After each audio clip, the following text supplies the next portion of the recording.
Today's episode is borrowed from Nicole Davis, the podcast host of Still Won't Apologize, where I have been a guest twice.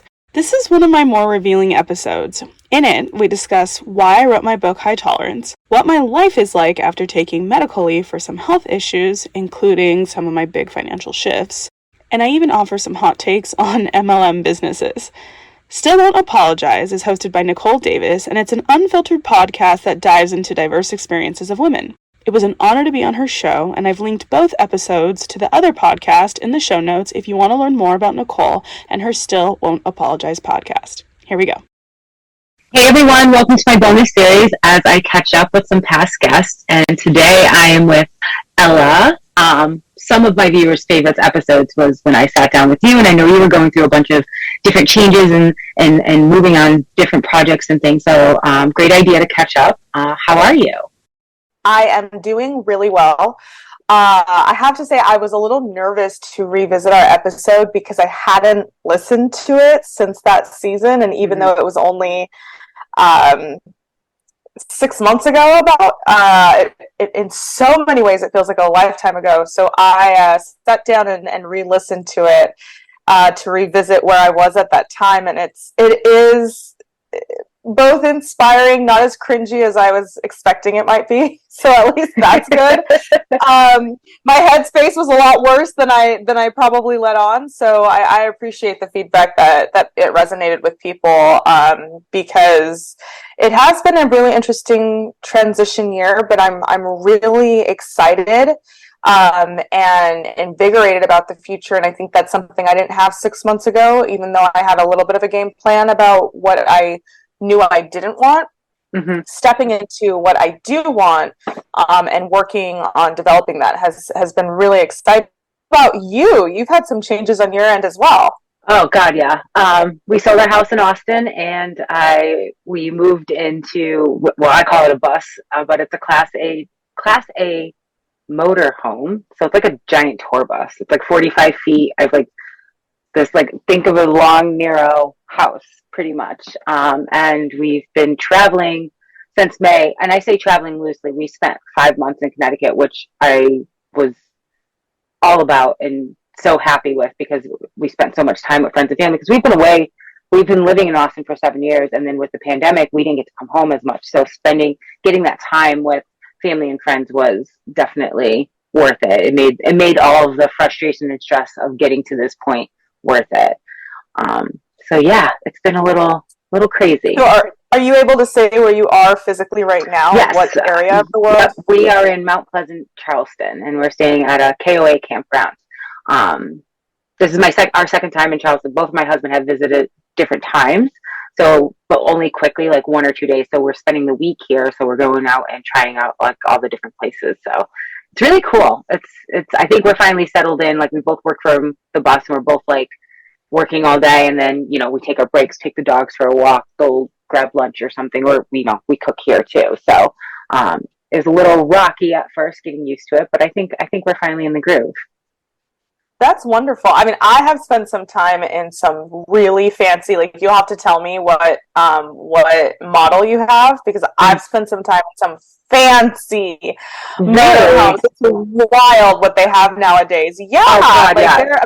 Marble paneling. You could do a pull-up big screen TV that comes out of the kitchen counter. I mean, and then the ones that expand with a button so it can get triple wide and then go back to a single wide. It's not our 1980s mama's trailer anymore. No. I mean, they're very appealing. So, you must be enjoying that. Yeah. So this is it's called a Tiffin Allegro bus, and we do have 4 slides, so it expands wide. So it's not just that narrow house, as I mentioned. And back in the day, this one was worth a lot of money, but like, it's a 2014, so it's kind of older, but it's got like cherry hardwood all through it, marble counter, like it's like high end in that time. Obviously, like you said, they can go up to, this particular brand can go up to $500,000-$600,000 if you buy one brand new. And there's ones out there that like can go up to $1 million. Like, when we were doing the research, it's like the stuff that they come up with is like surreal. Like, I can't believe they put that in that space. So like, if you're ever bored, go on YouTube and just Google Class A like motorhomes. It's pretty like amazing what they can do with such small spaces. It is, and what I do think, having revisited our episode, that is cool about this transition for you, and somewhat mirrors mine, is that in this current season, my life is mirroring what I thought my retirement would look like. Right. And I feel like living in a motorhome, if I'm allowed to call it that. I don't know if that's what you call it, but I call it a bus, motorhome, whatever. Yeah, living on a bus is akin, right? Is very parallel to that retirement lifestyle, and I think that whether we're ready as a generation or not, assuming you're a millennial, right? I think that we can. Yeah, we're both millennials. There is this idea of not necessarily wanting to retire the way that we thought of retirement, but really thinking about what do we want our life to look like, and why do we have to wait until we're 60 and a half to have it? Right. So I think it's inspiring that you're doing that, because I can already imagine. I'm so excited to learn more about this. Like, I can imagine, one, the freedom that you have, not only to travel, but just on your own schedule, and being able to not have to take care of a home, right, in that type of way. Is it cost effective, or is it a big investment on the front end, and you're still kind of working it out to make it? How does that work? That's a really good question. So when we first decided to sit down and do this, we took into consideration how much we were spending in our own home in Austin. And as everybody knows, the Austin housing market is absolutely insane. And our budget, and I speak freely about this, but we were spending $600 to $6,500 a month to keep our house and our bills afloat. So that being said, that was all right. Here's our budget, that what we can afford in a month. Do we want to spend this in a month? No, we would obviously like to spend less. So then it narrowed it down to doing the research of how much does it cost. Let's not even talk about the vehicle or the apparatus, the fifth wheel, what type of camper we're going to have, but what does it cost to actually live in this lifestyle? So then we averaged out, we looked at different stays, because we had a small camper before, so we kind of were able to figure out what it would cost to stay at a campground, right? What it costs to stay at a really nice campground, and what it costs to stay at kind of a shitty campground, depending on what you want to do. So we figured out a budget, and we right now are saving, I think we're in the $2,500 to $3,000 a month when we were in Connecticut, which is great, right? That's like half of our. But the thing that we didn't necessarily budget for or account for, that when you're booking in advance, because you have to book in advance, there are certain payments that you have to make, right? Booking for the site. For example, we're going to the Keys for the winter. So we'll be in the Keys starting with Key West, November 12th to the end of January. So we're starting with Key West and ending with Key West, actually, because we want to do a festival there. Their monthly rates are probably triple the amount that we were paying in Connecticut. So now, because we saved some money in the first couple of months, we're going to end up spending more. So it kind of fluctuates depending on where you go, what time of season, where you're going.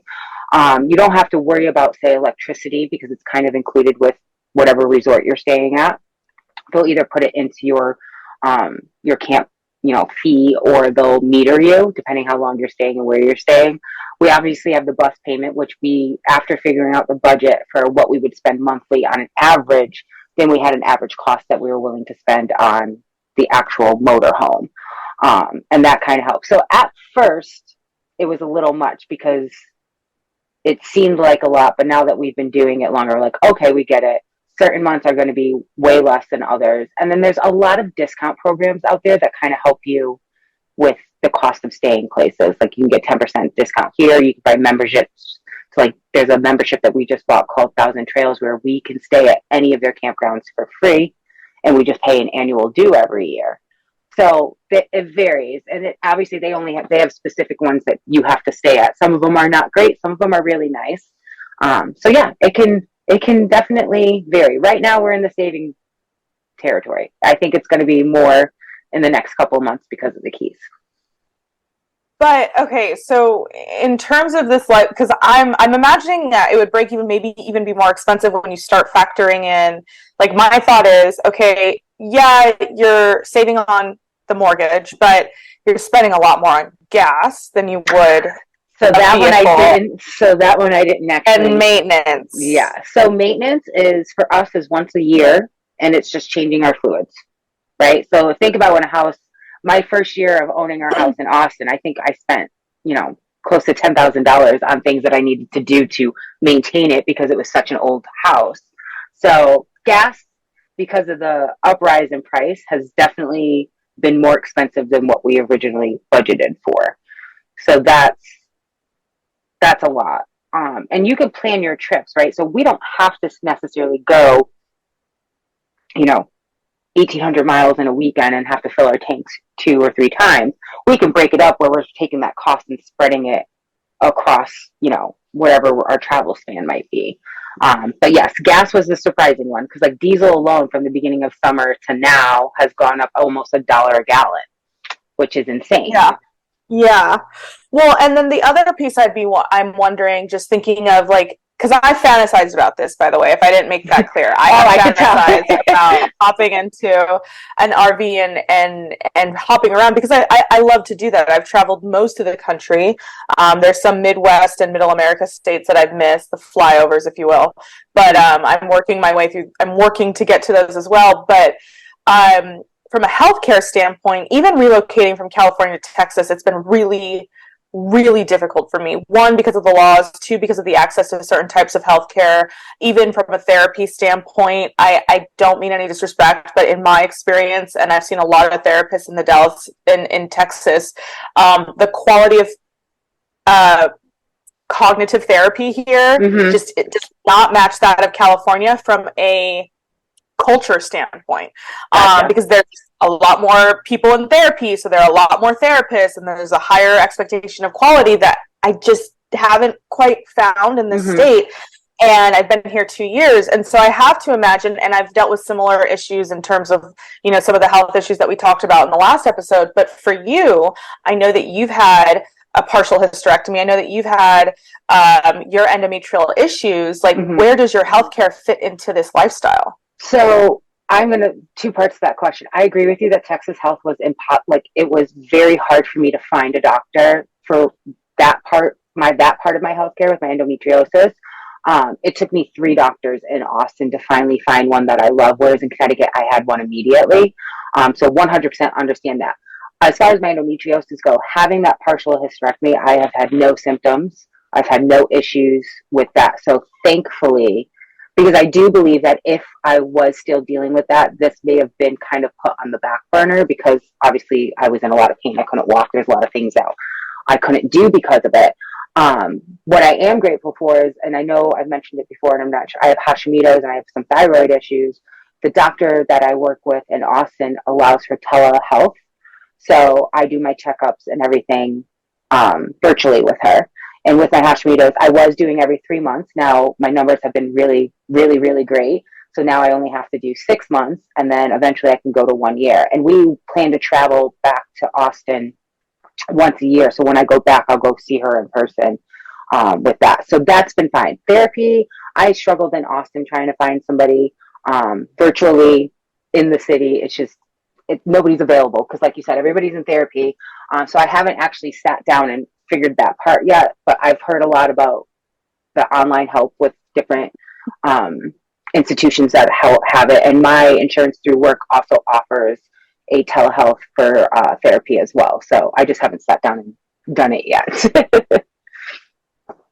That's brilliant. That gives me a lot more hope because I'm getting better. I'm not fully recovered from everything from last year, but I am I have hope. It's like, it's just not linear. It's not linear.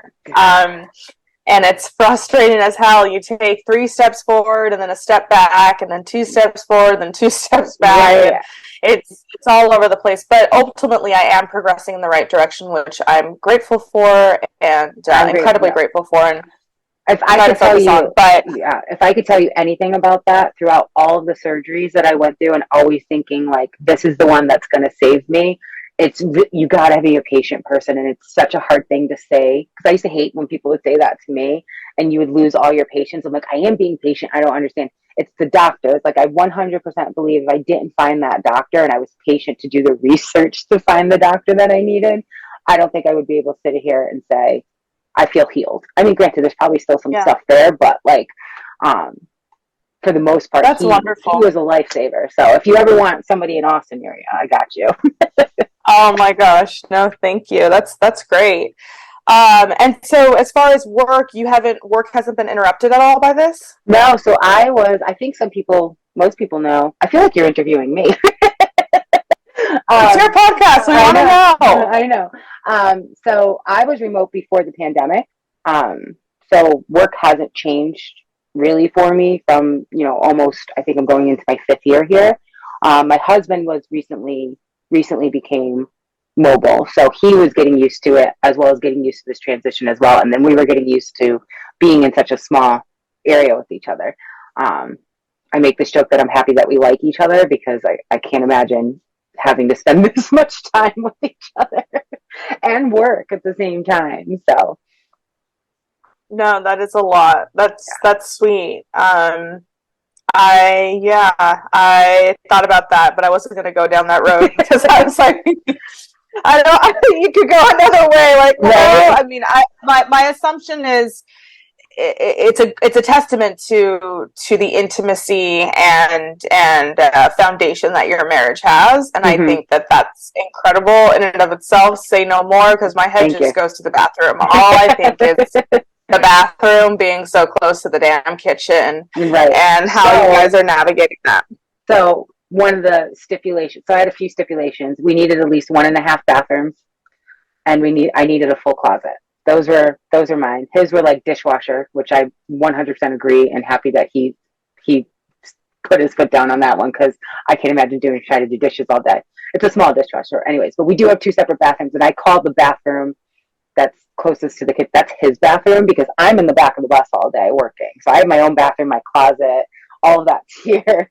And he's like in the front of the bus. So we are separated in that sense, but it's because we have the 2 bathrooms. And like, I'll find him trying to stand, well, what are you doing? That's my bathroom. Like, you get that one. That's good. That's funny. Well, thank you for clarifying that, because that's exactly where my head went. I'm like, I have this like similar story. When we first moved to Austin, we have always had, for the most part, two bathrooms. I think our first apartment when we were younger had one. And we moved to Austin. We got this tiny apartment, and we had 1 bathroom. And I was showering, and he just runs in, and he was like, "It's gonna happen." I was like, "Don't do it. Please don't do it. Don't." He's like, "It's gonna happen." I was like, "No." Like, and we had that type of situation. And I was like, from now on, no matter where we go, we're getting 2 bathrooms. 100%. I think at least 2 toilets in separate rooms. Like, it doesn't necessarily have to be a separate sink, separate shower, but 2 separate toilets in separate rooms, even if they're Jack and Jill style. Right. That's exactly what I think is one of the keys to a happy marriage. Is separation of that. So let's flip this switch here. What are you doing? So I have been watching you on Instagram. You've been traveling.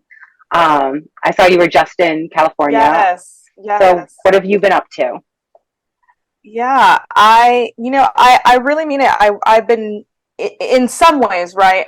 It would be, I don't know if there's a word for it besides midlife crisis, a semi-retired life this year. And it's because I decided to make a really hard pivot in my career and shift a lot of things. So coming out of all of my health issues and my surgeries and my recovery and dealing with all of that, I had this, just desire that I didn't want to be a director of marketing or advertising in the alcohol industry anymore. I knew that I wanted to do something a little bit more progressive and a little bit more health oriented, and not necessarily physical health oriented, like working at a gym or anything, but just something that really focuses on the balance of what life means for me and what I want it to look like.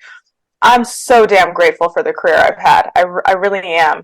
But when I was in bed, and I had started the book years ago, just documenting various campaigns I've worked on, various celebrities I've worked with, and different obstacles I've been able to overcome in my career, and really off the wall shit that I've encountered. And so I started documenting my experiences, but being in bed and just a lot more pensive and reflective, I started writing a book, which is coming out in about a month. It's going to be called High Tolerance.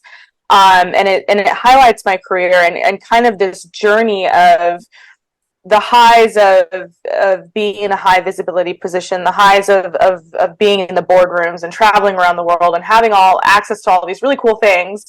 And then, finding myself at the end of the book, spoiler, where I'm in a hospital and I have the best care in the world and I had just about the best care money could buy. And what did it mean? What did any of that mean in that moment when you don't have your health and at the time, not having a partner to hold my hand and walk me through it and not really having a legacy or a family and just really starting to reflect on what is my purpose and am I living it and am I really living my life to the fullest extent? I think at one point the career that I was in was allowing me to live my life in the fullest extent. So I have nothing but gratitude for that career. But what I don't want to do anymore and what I hope to encourage people and what I started saying in our first episode together is like, you don't have to be stuck in something just because you've invested a lot of time, money, energy, effort, loss, everything into it.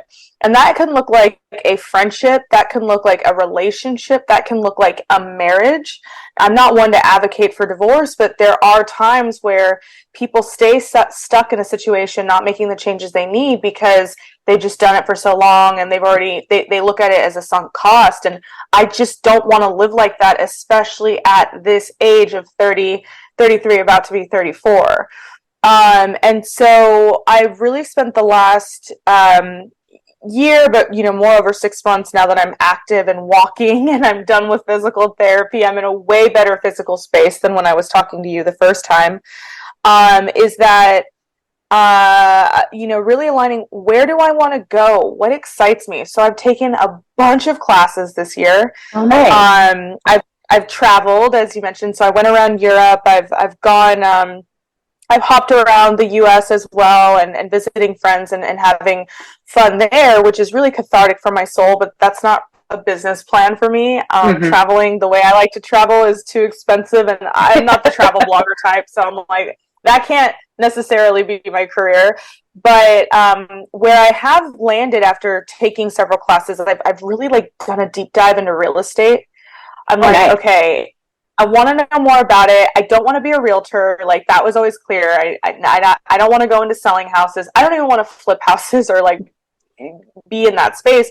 But I do love the idea of investing in real estate. I've had stock portfolio investments, and I've dabbled with crypto. I've dabbled with small startups and little small private equity venture capitalist work.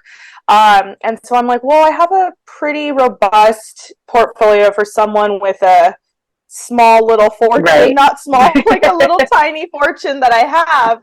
It's pretty diverse, and I want to add real estate into the mix. And so I've started investing with various with developers and real estate investors, which has been really exciting because the way that I've been able to live this last year is off of my rich money from my investments. Right. And help from my dad. Shout out to him. I'd be lying if I forgot that check he sends me every month these days. But actually, and that's really empowering. And that's where I say, I feel like I'm getting a taste of retirement. What I'm making right now, full disclosure, I think I'm yielding around $1,200 to $1,500 a month. That is not enough to sustain, certainly not my lifestyle, but really probably most people's lifestyles. So, I am living off my savings as well at the moment, dipping into it, more than I would like. But I am getting a taste of what it's like to, A, find time for the things you want to do, B, make your money work for you so you can do that. Mm-hmm. And then C, really just strategize what my next role is going to look like. And where I've really landed is that I feel really called to coach people through various transitions that they're going in life. And that's a little scary to say because I feel like it sounds like woo-woo, hippy-dippy. I think everybody, I think everybody has it. Certain people have a knack for it. I can totally picture you doing it. I think that you have lived through different things and you've had, like you said, all these different experiences. I think you would fall perfectly into that type of position to be able to help or feed, at the same time, you're feeding people confidence, knowledge, ways to make yourself better. Like you've been through all this. I think you're in a perfect position to do something like that. Oh gosh, I appreciate that validation because not everybody, I've not been met with that enthusiasm. Oh, really? Other people, they're like, you a coach? You crazy bitch? What? But we need that little bit of crazy and that little bit of like not straight edge on staying on the line. You need somebody that's willing to go, all right, let's get it together. Like this isn't okay. Yeah, I know. I'm a little intense. I know, especially. I'd hire you. Thank you. Well, and I think really where this stemmed from, so I've had a coach. She's amazing.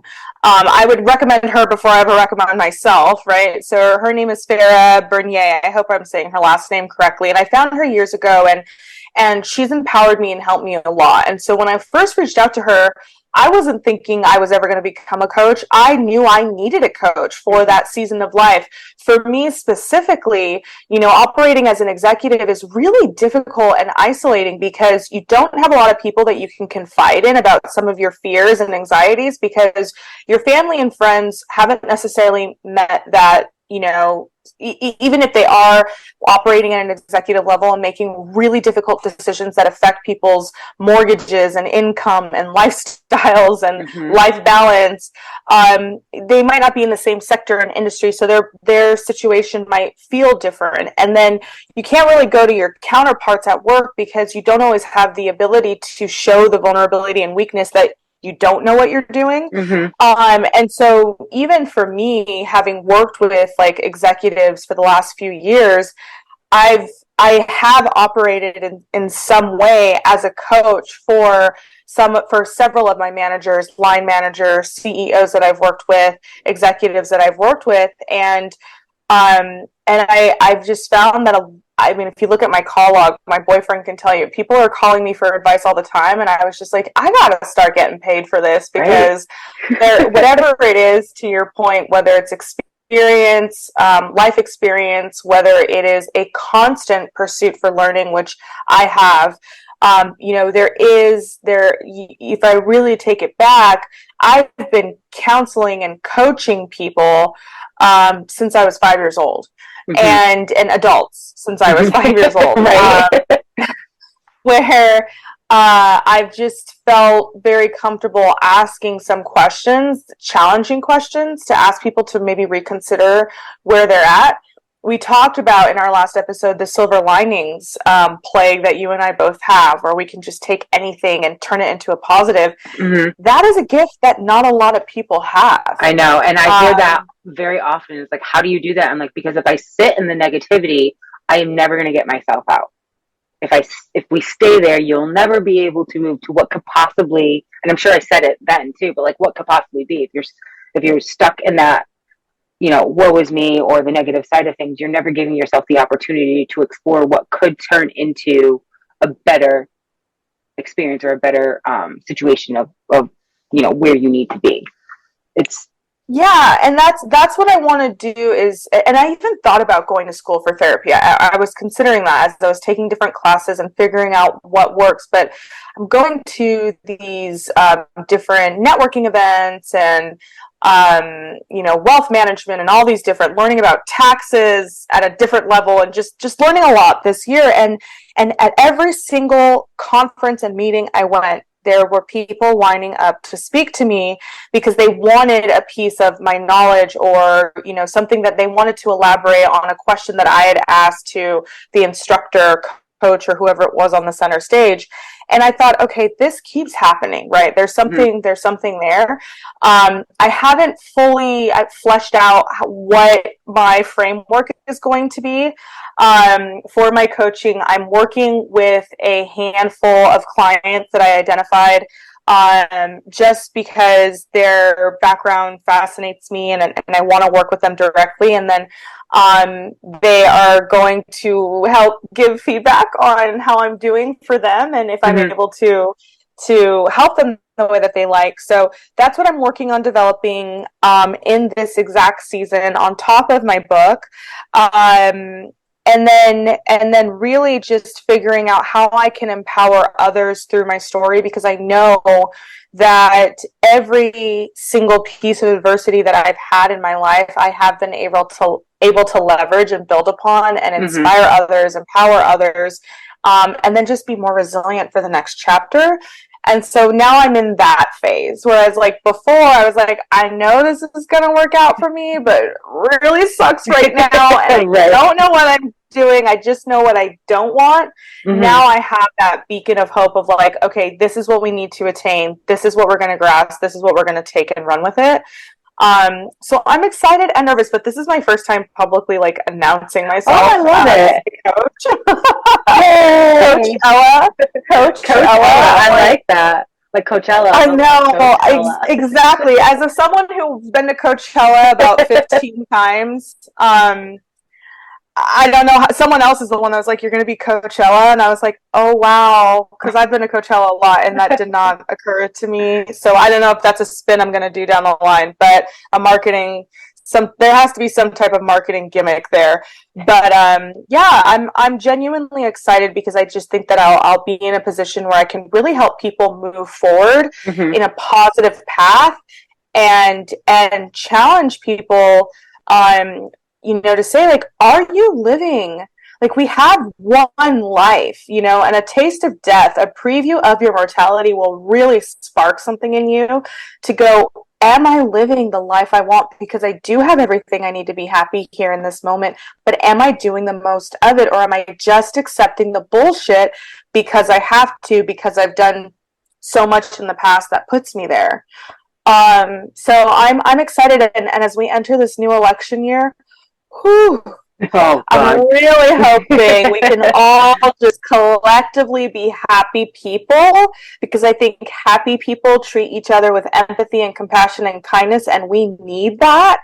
And so that's what I'm really hoping to evoke in others, and help people kick some ass by putting a little fire up theirs. So it's a really great and exciting season, but it's scary. I'm going to be working for myself for the first time ever. Never done that. Solopreneur life is like, good for you. I'm loving all of this. This is because it's like you said, going back to the episode, you had all these ideas, and I think we even talked a little bit offline about some of the things that you're mentioning now that you didn't mention on the pod that you were working towards. So to see this come to fruition, I'm like so in awe of you right now. Like, congratulations. Oh my gosh, your way really? There. Did I talk about coaching? You not coaching. You did talk about the book with me. You were working on it. So I remember that. And I do remember, yeah, we stayed on the phone, I think, for almost an hour after the actual interview. And I was like so in love with you. I was like, I want to be like best friends with her. Oh my gosh, you're so kind. I had to re-listen to the episode because I didn't remember it. And it's really, we know this, right? So I think a very common trauma among men and women is childbirth. And regardless what your birth story is, whether it was perfect and happy, like even just leading up to the birthing story, it's a really traumatic experience for everybody involved, including the baby. And yet we never remember it. I'm saying as a human species, I've never given birth, but we don't remember it. Otherwise, I'm convinced if we did remember the trauma that we experienced as babies in our birthing story, that we as mothers experience, that we as partners of mothers experience, that we as adopted mothers and fathers, right? If we remembered that trauma of bringing a life onto this earth, we probably wouldn't do it as often, because I think it's like horrific. As an outsider hearing these stories from my girlfriends, I'm like, and you're doing it again? You're doing that again? That sounds horrific. But there's something that happens to our brains that's really beautiful. It's a neurological phenomenon that's real and scientifically proven. Don't ask me the name of the scientists that prove it, but have proven it. But our brain does stop creating memories in the face of trauma. And it does that so we don't have to live in our trauma. And that's why PTSD is so detrimental, because it's reminding us of our trauma over and over again when we really should try to move past. Now, I'm not saying we should be blacking out. That's a whole different type of trauma. Yes.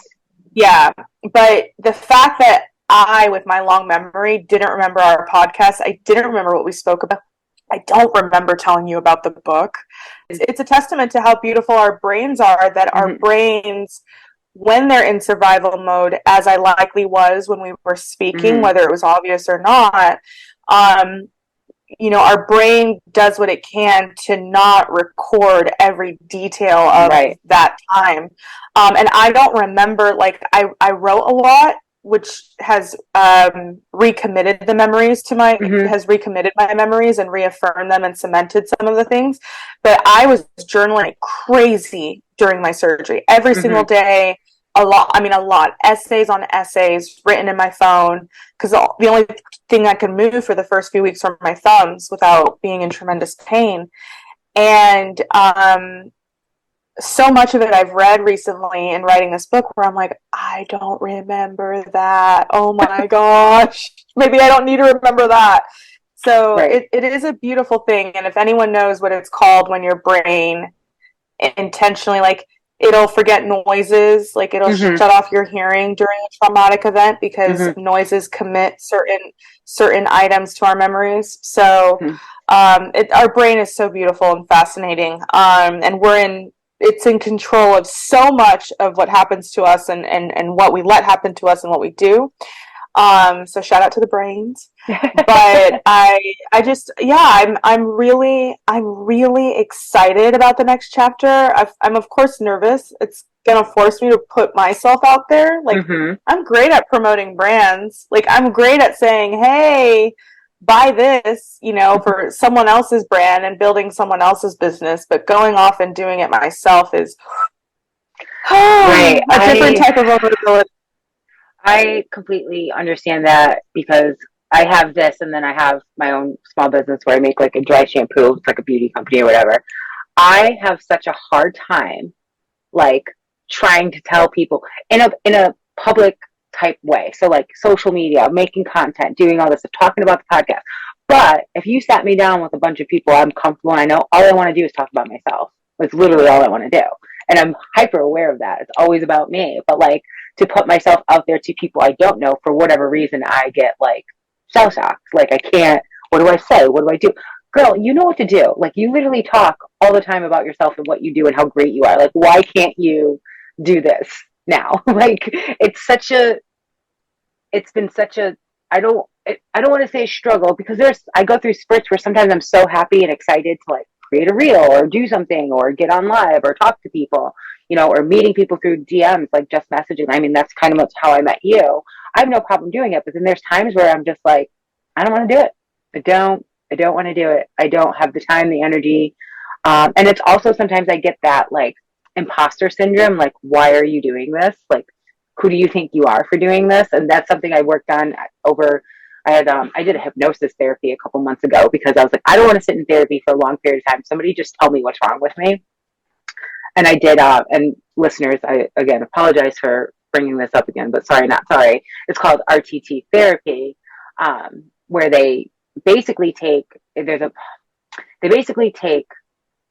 all the years of what you would sit through therapy, 1 hour sessions, whatever it may be, and they force you into a 3-hour session when you're under hypnosis, and they walk you through different parts of your life. So you give the therapist a subject that you want to face. Mine was imposter syndrome. I had lack of motivation at the time. And there was something else I can't remember off the top of my head right now.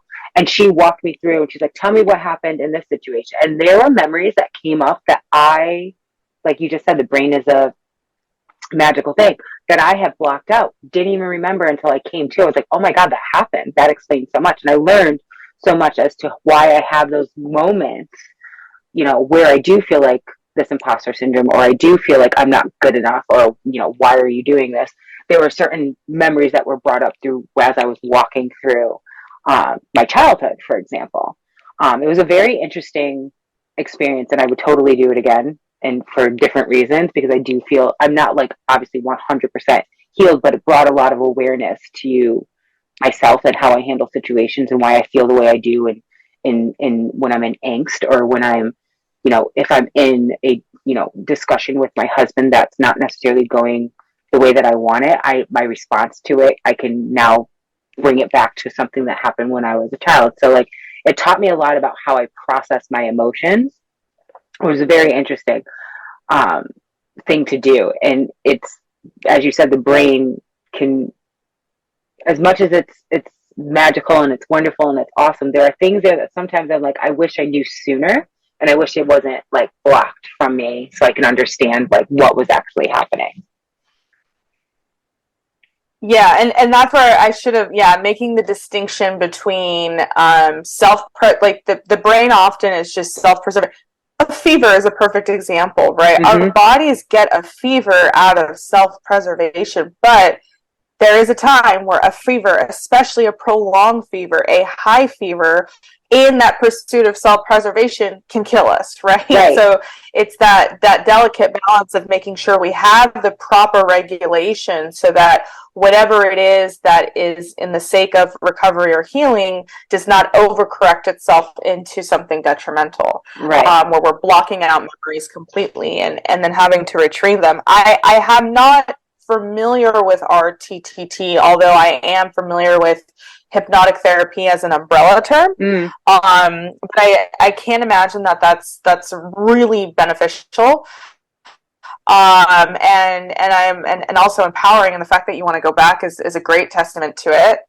I really, really love that. I think where you deserve to feel like you talked about. Oh, go ahead. Oh, sorry. I was going to say, I'll send you the information on the book that I read that led me down the path to look into it. That was all I was going to say. No, I love that. Well, and even when you talked about your shampoo, I made a shampoo. Yeah, you saw me, right? I'm like, just doing it.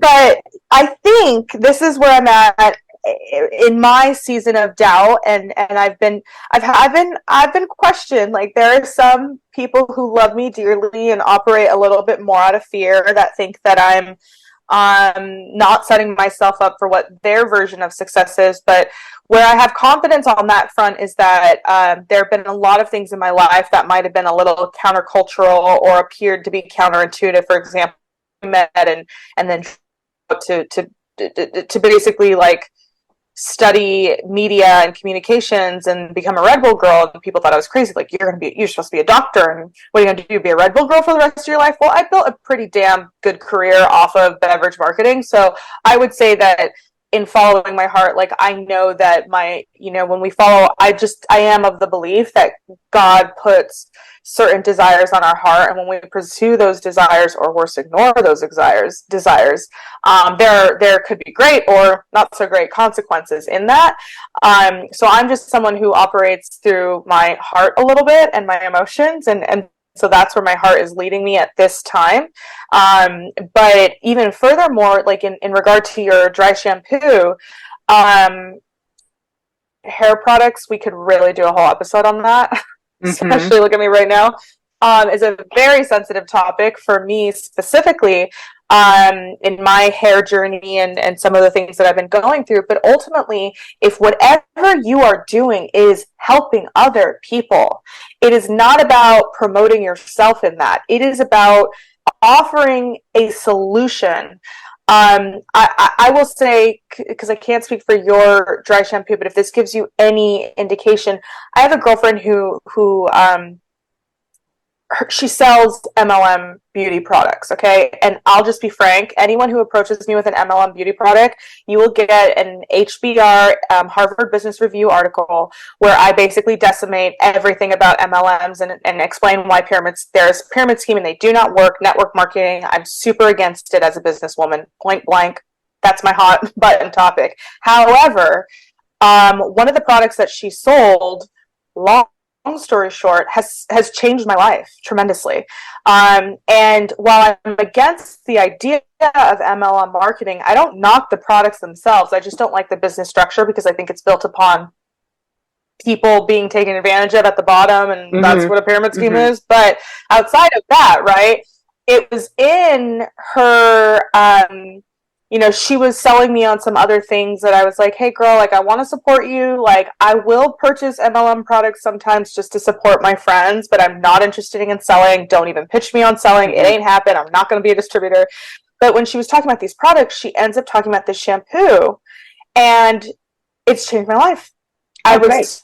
struggling really badly with like dandruff and whatever. And so I'm saying all that to say, you could change someone's life, mine included, right? Mm-hmm. If I found a dry shampoo that could help solve what I'm going through, why would you keep that from me? I know, but that's the thing. If we want to know. I know, if I was sitting down in a bar talking to you and somebody compliments my hair, like, oh, it's dirty, I use dry shampoo, and then I'll just talk about it. But having to create like the social media content where I have to talk about it or give examples of it, that's where I struggle. I have no problem talking about it. Let's rephrase. It's being in that. I think it's just the social media thing that gets me, because it's like you have to be on somebody. And I have like videos that I've recorded on my phone that I've never posted of me before and after, because and honestly, when you hit something on the nail there with like, if it would truly help someone. The only reason I ever created this was because I was going through my endometriosis stuff and I wanted to release toxins from my body.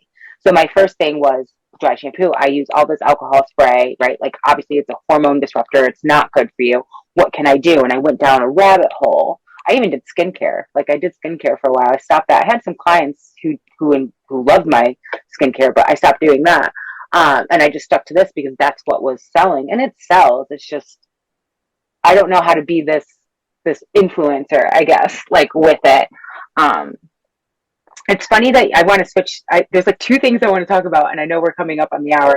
I want to switch to the MLM thing. I had a similar experience. I'm the same way. Do not, like, if I see somebody selling MLM, and I listen, I appreciate if this is something that you love to do and that's what you want to do, and you have your reasons for doing it. And years ago, I was struggling really bad with acne, and I recently just had a picture come up. And when I say acne, like covered all throughout my jawline, underneath my chin, like it was just awful. And it was when I was dealing with when I was in the thick of everything that was going on with me. And this, my husband's coworker was throwing a product party. She had just signed up for one of these things, and I was like, I'm going to go support, like, just met all of these women, like I should go support and hang out and talk. And she gave us a couple samples. I think I bought a lipstick, but I had a bunch of samples. And I got called to go to the Dallas office for some meeting that I had to go to so last minute. And I was using Proactive at the time, and I was completely out of it. And all I had was these samples. Now, again, reminding you, I'm covered. I'm going to see all these partners. Like I hated wearing a shit ton of makeup because I didn't want to cover it. And that's not good for it. So I was like, I just grabbed all the samples that I had in the drawer and I threw them in my bag and I left because it was like a last minute call to Dallas. I used it the night before. I woke up, almost 50% of my skin just went down. And I was like, okay. So I took a shower. I did more. By the end of the day, I was like 75%. And within 2 days, I was 100% cleared up. And I was like, you have a client for life. I will never stop using this product because you have literally saved what I've been battling with for 3 years of acne. And I had acne as a teenager, which is why I used Proactive, because that's what my mom taught me. But I was using, and the way that I understood it, I was using something for teenage acne, and I wasn't using something for adult acne, right? Like everybody talks about teenage hormonal acne. Nobody talks about the adult hormonal acne, especially for women who are in those childbearing years, because everything fluctuates so much. So this product, like, literally changed my life overnight, and I will continue to buy it no matter where I am. Like, send me it in bulk.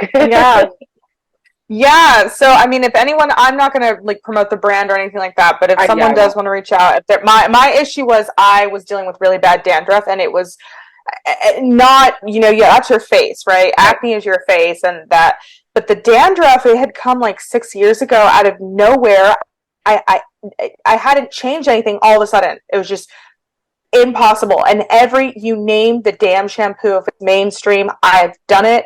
I've done all the shampoos, and some of them would mitigate it like the most 70%, right? Mm-hmm. This has me at like 95%. And for the first time, I can cheat and like every now and then use another product and not have a really bad breakout, which I never had before. It's like one time I cheat at the gym, or one time I'm at a hotel, or I'm traveling and I didn't bring the damn shampoo with me. I have a really bad breakout and I regressed all the way back to zero. So I hear you. It's not that I think my problem with MLMs is not the products. It's 100% the business structure. Yeah. Right. I agree. And like I said, if that's something that, and I know I have friends that do it too, and like, listen, more power to you if that's what you want to do and it works for you. And I just, again, I don't want to sell. And I also, the one thing I don't like is like, don't continuously ask me, to try something, because especially with me who has the skin and the hair issues or had them, like you said, you made a perfect, um, sentence of like what my life is. I'm also in that position now with my skin, that if I did for whatever reason had to use something else, I'm not going to have an issue because my skin has finally healed itself in a way. But I also, the business That's model so is like, thank you. That business model though is just keep asking, keep asking. I'm not changing my products. Like if I wanted to, I would ask, I would come and ask, especially something with skin and hair. I feel is so sensitive, and it's kind of defining of who you are on the outside, that it needs to be, presented in a certain way. So like I'm very stuck in my in my um in my products that I use. Yes, no, and I get that too, and I think that's a really good point of just one, a reminder, being open, and then two, you don't know who you could be helping and saving. I know. So we need your product. We need your dry shampoo. What's the name of your dry shampoo? It's called Hair Bake. Hair Bake. Oh, that's cute.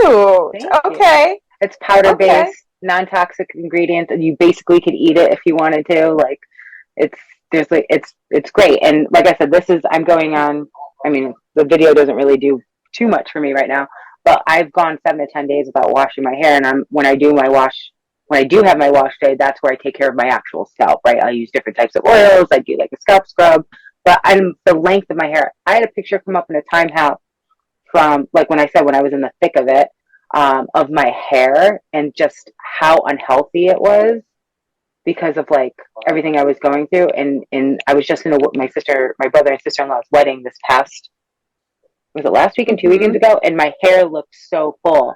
And the past weddings that I've been in, I never looked that great with my hair. So like, to me, it's made a difference in my life. And I know it can and there's other people that I've talked to who have said things like, I have reviews and everything on the web. I have a website for it too. So I'm trying to create this like social media calendar where like 1 week it's going to be all about the podcast, and then the next week it's going to be all about Beatnik. That's the name of the company. It's Beatnik Beauty. I'm Beatnik. And then so I can swap. But again, I struggle with content and being funny and like doing all these like trends, right? So I got to get back. I was good at the beginning of the year. Like I was in it to win it. And now I'm just like, okay, what am I doing next? That's the other problem I have. And I've talked about this a few times, especially with like people that I'm close with. I'm very much a person like who gets an idea, will do it, bring it to the beginning and be like, okay, I did it. Like I have a hard time seeing things through, not seeing things through, but my brain shuts down and goes, all right, you did it. Like, let's move on to something else. And let's challenge ourselves to do something. Like I don't stay in things. It's really a thing I struggle with. That's funny. I'm a little bit the opposite, right? Mm-hmm. So I'm an executor. Like mm-hmm. I can't necessarily develop an idea. Like I can't. I've built a lot of brands, but mm-hmm. I have not generated and like ideated. Mm-hmm. I think I've really only ideated 3 to 5 brands in my career of the 300 plus that I've mm-hmm. worked on. Mm-hmm. But if you have an idea for a brand and you know what that base is, what you're talking about, I'm like, oh, I could do this. Oh, let's talk about this. Like that gets me excited. And I'm looking at your website here. It's great. I am ordering for myself. It is Beatnik. Beatnik Beauty Hair Bake Dry Shampoo. I'm looking at it right now. Yeah. But we can talk offline about just some quick ideas that I could give you to help kind of catapult you there, just to get you excited about the self-promotion. And the blind leading the blind, it's something I have to work on too, because while I've been consulting on a very small part-time basis for 8 years, now that I'm doing it full time, I have to like get real on promoting it. So right. I will be right there with you, learning how to lean into that, because your branding is incredible. Thank you. I love it. I love your font, your typography. I love your vibe. You do a great job. So offline, I'll give you a couple ideas that I think could help like unlock that for you. Awesome. I love you. Thank you. Of course. We are coming up on the hour, and I'm so sad again because here I am, like I don't want to leave you. Do you want to be asked the question to see if it has changed from 6 months ago, or do we just dive into you giving everybody your information? I will let it land in your. Yeah, I feel like it's the same. I won't be able to say it verbatim, but I really do feel like it's still the same. Okay. Good. Love it. Yeah. Where can people find you? They can find me at ellaurbella.com. I am Ella Your Bella on virtually every single social platform. My full name is Ella Parlor. And if you want to sign up for my book, which will be published in about a month, or ready in a month, I should say, you can go to ellaurbella.com to sign up and learn more for some exclusive updates regarding the book launch. Awesome. Well, thank you so much for this catch-up episode. I love talking to you. This has been great. Yes. Thank you so much, Nicole. Thank you. And until next time, I'll talk to you guys later. Bye, everyone. Thank you for listening in to Eavesdrop with Ella. If today's episode inspired you, please subscribe, rate, or review Eavesdrop with Ella on your favorite podcast platform. While you're at it, you should also send this episode to a friend so we can connect with more eavesdroppers just like you. If you'd like to be a guest, you can visit ellaparlor.com to learn more. Until next time, this is Ella Parlor reminding you to stay resilient, stay abundant, and above all, stay balanced. Thank you for eavesdropping, and we'll catch you on the next episode.